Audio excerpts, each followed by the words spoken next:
வீட்டில் இருக்க பொருட்களை வச்சு சட்டுன்னு செய்யலாம் இந்த வாழைப்பழ போண்டா. இந்த போண்டா வெளியே கிறிஸ்பாவும் உள்ள சாஃப்டாகவும் ரொம்ப டேஸ்டாகவும் இருக்கும்.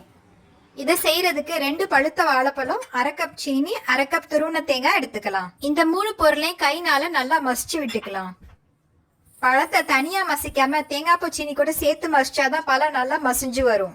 இப்போ இது கூட 1/2 கப் மைதா மாவு, 1/2 ஸ்பூன் உப்பு, 1 சிட்டிகை பேக்கிங் சோடா சேர்த்துக்கலாம். பேக்கிங் சோடா சேர்க்கறதுனால போண்டா நல்லா சாஃப்டா இருக்கும். இந்த மாவு கூட 1/4 கப் தண்ணி சேர்த்து நல்லா கலந்து விட்டுக்கலாம். எல்லாம் நல்லா கலந்ததும் மாவு இந்த பதத்துல போண்டா எடுத்து விடுற மாதிரி இருக்கணும். இப்போ ஒரு சட்டியில எண்ணெயை மீடியம் ஃப்ளேம்ல காய வச்சு கையை ஈர பண்ணிக்கிட்டு சின்ன சின்ன போண்டாவா எடுத்து விடலாம். போண்டாவை ஒரு கரண்டினால திருப்பி திருப்பி விட்டு கருக விடாம நிதானமா பொன்னிறமா பொரிச்சு எடுக்கலாம். இதே மாதிரி எல்லா மாவையும் எண்ணெயில போட்டு பொரிச்சு எடுத்தா சுவையான வாழைப்பழ போண்டா ரெடி.